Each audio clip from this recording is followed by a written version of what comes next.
नमस्ते दोस्तों।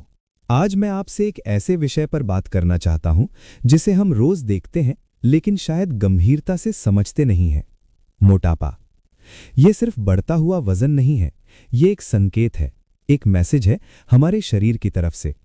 जरा सोचिए, पिछले 30-40 सालों में ऐसा क्या बदला कि पूरी दुनिया की कमर का घेरा बढ़ गया। हमारे दादा परदादा घी खाते थे, मक्खन खाते थे, खेतों में काम करते थे और फिट थे।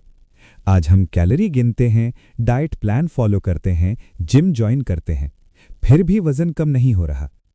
तो गलती कहाँ है? आज इसमें हम इस सवाल को थोड़ा गहराई से समझने की कोशिश करेंगे। पहले खाना ऊर्जा के लिए होता था, अब खाना मनोरंजन है और कई बार लत। आज जो हम खा रहे हैं वो खेत से सीधा हमारी थाली तक नहीं आ रहा, वो फैक्ट्री से होकर आ रहा है। अल्ट्रा प्रोसेस्ड फूड, इनमें चीनी, नमक और सस्ते फैट का ऐसा मिश्रण होता है कि दिमाग उसे बार बार मांगता है। कभी आपने सोचा है आपको सच में भूख लगती है या बस कुछ चटपटा खाने का मन करता है? जब हम चिप्स खाते हैं हमारा दिमाग डोपामीन रिलीज करता है, यानी हमें अच्छा महसूस होता है, और दिमाग वही चीज दोबारा चाहता है। धीरे धीरे हम पेट से नहीं, दिमाग से खाने लगते हैं। ऊपर से रिफाइंड ऑयल और प्रोसेस्ड मैदा, ये शरीर में सूजन पैदा करते हैं, और जब शरीर के अंदर सूजन लगातार बनी रहती है तो मेटाबॉलिज्म धीमा पड़ने लगता है। अब बात करते हैं इंसुलिन की। हर बार जब हम कार्बोहाइड्रेट या चीनी खाते हैं, इंसुलिन रिलीज होता है। उसका काम है ग्लूकोज को ऊर्जा में बदलना। लेकिन समस्या तब शुरू होती है जब हम दिन भर कुछ न कुछ खाते रहते हैं। इंसुलिन को नीचे आने का मौका ही नहीं मिलता। जब इंसुलिन लंबे समय तक हाई रहता है तो शरीर फैट बर्निंग बंद कर देता है, वो स्टोरेज मोड में चला जाता है। यही है इंसुलिन रेजिस्टेंस। कई लोग कहते हैं मैं तो ज्यादा नहीं खाता फिर भी वजन नहीं घटता। हो सकता है समस्या मात्रा नहीं, हार्मोनल बैलेंस हो। हमारा शरीर चलने के लिए बना है, लेकिन हमारी लाइफस्टाइल बैठने के लिए। ऑफिस में 8 घंटे, घर आकर स्क्रीन, वीकेंड पर आराम।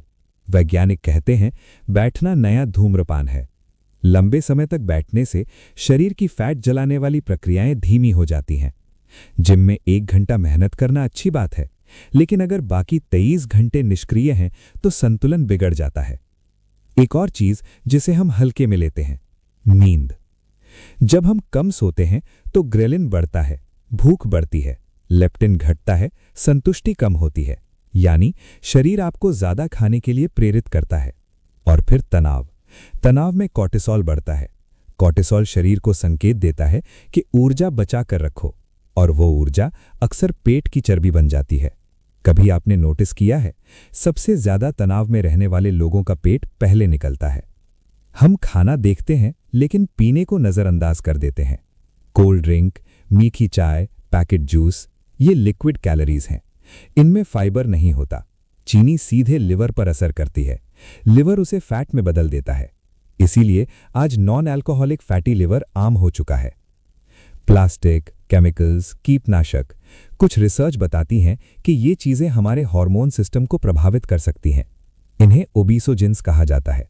हो सकता है हम सिर्फ गलत खा नहीं रहे, बल्कि गलत वातावरण में भी रह रहे हैं। हाँ, जेनेटिक्स का रोल है, लेकिन वो अंतिम फैसला नहीं है। अक्सर कहा जाता है जेनेटिक्स बंदूक लोड करते हैं, लाइफस्टाइल ट्रिगर दबाती है। बचपन की आदतें बहुत गहरी होती हैं, जितनी जल्दी बदलाव हो उतना बेहतर।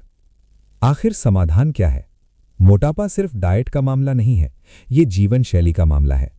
असली प्राकृतिक भोजन पर लौटें, खाने के बीच अंतर रखें, रोज चलें, नींद को प्राथमिकता दें, तनाव को समझें, दबाएं नहीं। सब कुछ एक दिन में बदलने की जरूरत नहीं है, लेकिन दिशा बदलना जरूरी है, क्योंकि मोटापा दुश्मन नहीं है, वो संदेशवाहक है। सवाल यह है, क्या हम उस संदेश को सुनेंगे? अगर आप चाहें तो मैं अगले एपिसोड में एक प्रैक्टिकल भारतीय जीवन शैली के अनुसार डाइट और रूटीन पर भी विस्तार से बात कर सकता हूं। तब तक अपना ख्याल रखिए, सोचिए और अपने शरीर की आवाज सुनिए।